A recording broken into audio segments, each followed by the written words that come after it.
Maintenant que l'on a vu la forme canonique d'un polynôme de degré 2 et la factorisation éventuelle de cette forme canonique, et qu'on a défini ce qu'est la racine d'un polynôme de degré 2, eh bien on va s'intéresser aux trois cas de figure qui permettent de déterminer si un polynôme de degré 2 f de x admet ou non des racines. Alors, on a mis ici la forme classique, à x2 plus bx plus c, et ici, évidemment, la forme canonique. Et on va redistinguer les trois cas de figure, delta strictement négatif, delta nul ou delta strictement positif.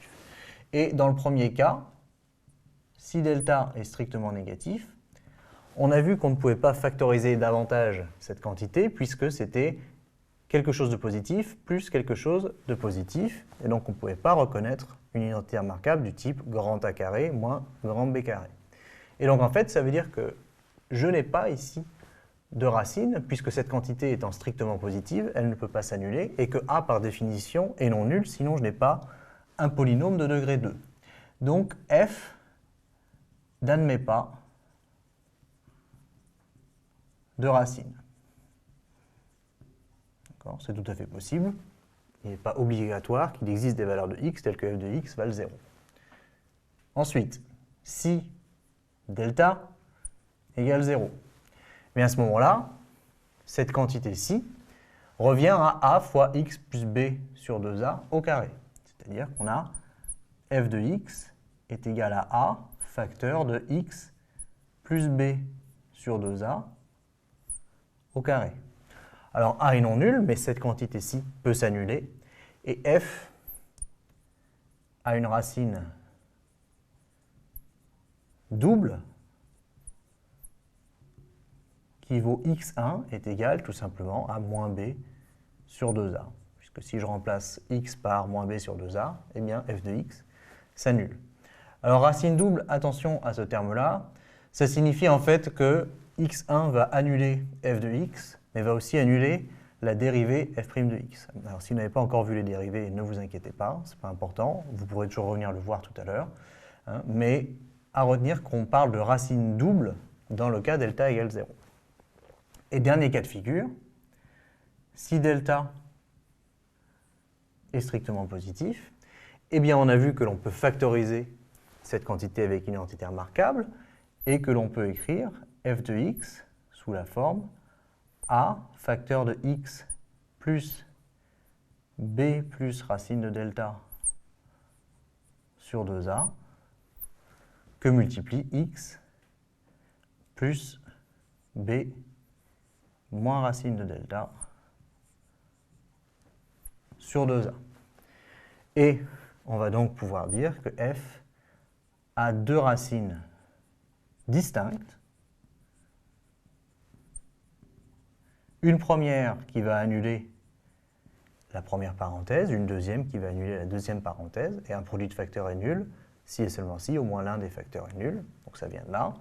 Et donc je vais avoir x1 qui va être l'opposé de ce terme-ci, c'est-à-dire moins b moins racine de delta sur 2a.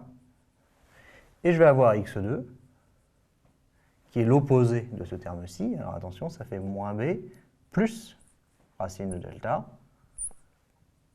sur 2a. Donc voilà les trois cas de figure à connaître.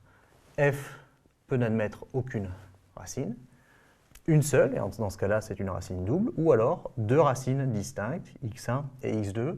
Et il est important que vous connaissiez les expressions. Alors en fait, vous n'avez à retenir que celle-ci, hein, parce que si vous remplacez delta par 0 ici, vous retrouvez moins b sur 2a ici. On va illustrer ce qu'on vient de dire en calculant les racines éventuelles de f de x, g de x et h de x. Alors ce sont des polynômes de degré 2 qu'on a déjà vus tout à l'heure, mais on va les reprendre et on va refaire le calcul de delta.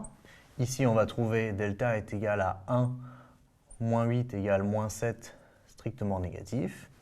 Et donc, conclusion, f de x n'admet pas de racine. Ensuite, g de x, eh bien, delta, c'est égal à moins 4 au carré, ce qui fait 16, moins 4 fois 4, ce qui fait 16 aussi. Et donc, on va trouver 16 moins 16, ce qui fait 0. Et donc, on a une racine double qui vaut x1 égale moins b sur 2a, c'est-à-dire moins 4, ce qui fait plus 4, sur 2 fois a, qui vaut 1, donc ça fait 2, et ça nous donne 2. Alors c'est assez logique, parce que si vous retournez voir la vidéo sur la factorisation de ces trinômes, on a vu que g de x, en fait, c'était simplement x moins 2 au carré. Et donc si c'est x moins 2 au carré, eh bien 2 va bien annuler g de x.